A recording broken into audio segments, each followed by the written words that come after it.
parlé au début de la fin de semaine de la problématique que tout le monde connaît, c'est les longs temps d'attente aux urgences, beaucoup de stress pour les patients, pour les patientes et surtout pour le corps hospitalier. Un autre point que j'aimerais rajouter aussi, c'est que la plupart des cas aux urgences sont souvent des cas non urgents qui engorgent les urgences. Donc, ce que nous proposons comme solution, c'est une application mobile, très simple d'application et conviviale, qui permet aux patients à domicile de rentrer les informations pertinentes pour préparer le triage. Cette application pourra faire deux choses pour le patient. Premièrement, calculer un taux estimé d'urgence pour son cas. Et de deux, c'est recommander l'hôpital le plus adéquat pour sa situation. Et aussi d'avoir une autre application du côté infirmière qui va permettre de recevoir les informations avant l'arrivée du patient à l'hôpital, pouvoir valider ces informations et, une fois tout est correct, rentrer ça automatiquement dans le système existant aux urgences. Ce qui donne finalement une situation de salle d'attente virtuelle. Donc avant même de se déplacer, on sait que notre tour est proche. Donc voici une petite démonstration de l'expérience patient. Donc l'interface est visuelle et très facile d'utilisation.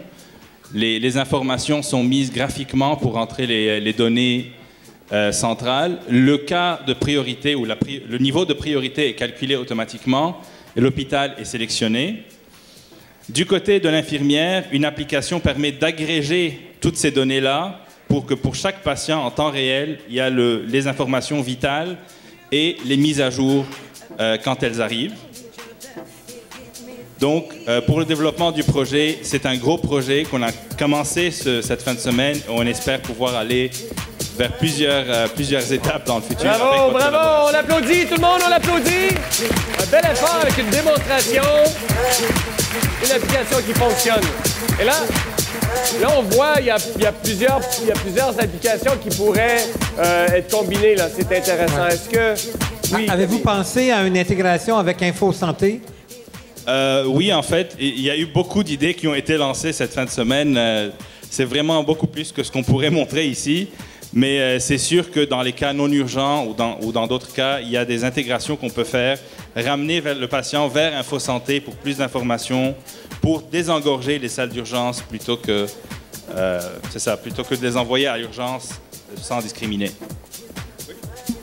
Exactement. Effectivement, cette application, c'est à l'échelle de tout le système et ça cherche à s'intégrer effectivement et à compléter les acquis d'InfoSanté. Comment est-ce que vous comptez gérer, comment est-ce que vous comptez faire en sorte que le patient joue le jeu?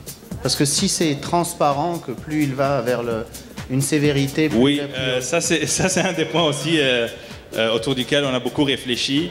C'est sûr que souvent le patient aura tendance à mettre toutes les informations au maximum, mais c'est sûr qu'il y a un peu de données, de projets pilotes qu'il faut faire au début pour évaluer quelle est la déviation. Mais ça peut être très clair pour le patient que même s'il fausse les données, s'il arrive aux urgences et que son cas qui est validé n'est pas aussi urgent, il va devoir attendre le même temps. Donc c'est clair pour le patient que même si les données sont fausses sur l'application, quand il arrive aux salles d'urgence, il va être recalé selon le vrai cas d'urgence. D'autres questions? Merci beaucoup, félicitations! Merci tout le monde. Les urgences qui vont...